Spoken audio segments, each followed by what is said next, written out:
اب تیسری صفت جو انسان اپنے عقل کو بڑھا سکتا ہے، صفت علم،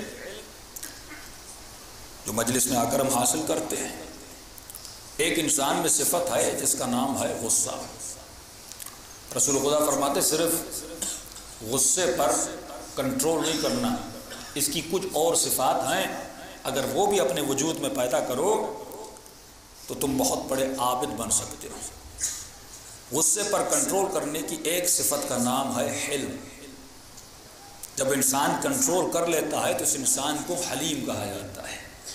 کل میں بتا چکا کہ غصہ جب افراط و تفریط میں چلا جاتا ہے تو انسان گناہوں میں پڑ جاتا ہے۔ اگر افراط و تفریط میں جائے، اگر صحیح کنٹرول نہ کرے انسان تو انسان ڈرپوک بن جاتا ہے۔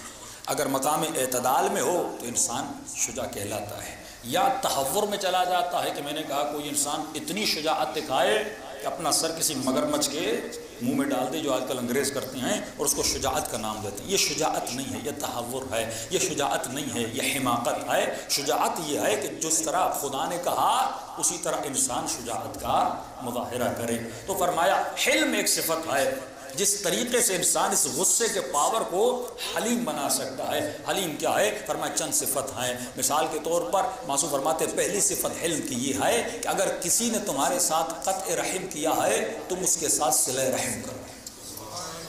یہ پہلی صفت ہے۔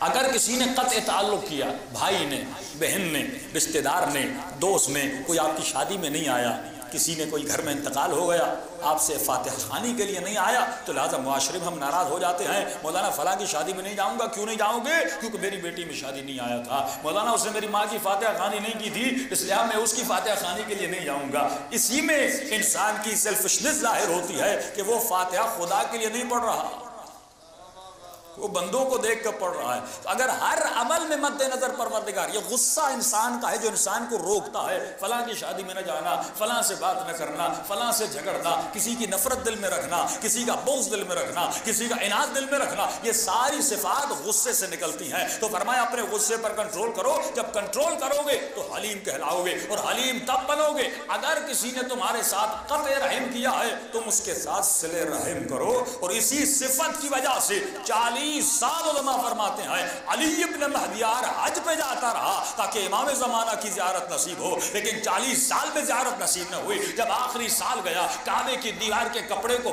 پکڑ کے اور زار و قطار رو رو کے کہنے لگا پروردگارا تو نے میرے مولا کو مجھ سے غائب کیوں کیا ہے؟ پروردگارا میں دیکھنا چاہتا ہوں، کیوں نہیں زیارت کرتا مجھے، کیوں نہیں زیارت کراتے میرے اپنے مولا کی؟ اتنا کہنا تھا، کسی نے پیٹھ پہ ہاتھ رکھا، علی ابن مہدیار خدا نے اسے نہیں چھپایا، تمہارے گناہوں نے اسے چھپایا ہوا ہے۔ اگر آج تمہیں کو صالح بن جائے، آنکھوں سے پردے ہٹ جائیں اور امام زمانہ کی زیارت کر سکتا ہے۔ جب مولا کے حضور میں گیا تو کہنے لگا مولا میں نمازی، مولا میں نماز تہجد پڑھنے والا، مولا میں آپ کا ذکر کرنے والا، میں نے زندگی میں کبھی جھوٹ تک نہیں بولا، میں گناہ صغیرہ اور کبیرہ سے بچنے والا، مولا میں نے کون سا ایسا گناہ کیا جس کی وجہ سے آپ کی زیارت سے محروم تھا؟ امام نے فرمایا کہ آئے علی ابن مہدیار، ہم تو پہلے سال بھی اپنی زیارت کرانا چاہتے تھے، لیکن تمہارے وجود میں ایک ایسی صفت تھی جس نے روکا ہوا تھا۔ کیا تم نے قرآن نہیں پڑھا کہ لا یمسہ الا المطہرون؟ جب تک وجود کو پاک و پاکیزہ نہیں کرتا تب تک امام کی زیارت تمہیں نصیب نہیں ہوتی۔ مولا وہ کون سی خطا تھی جس کی وجہ سے میں آپ کی زیارت سے محروم رہا؟ امام کی آواز آئی، علی ابن مہدیار 39 سال آتا رہا، اپنی بہن سے ناراض تھا،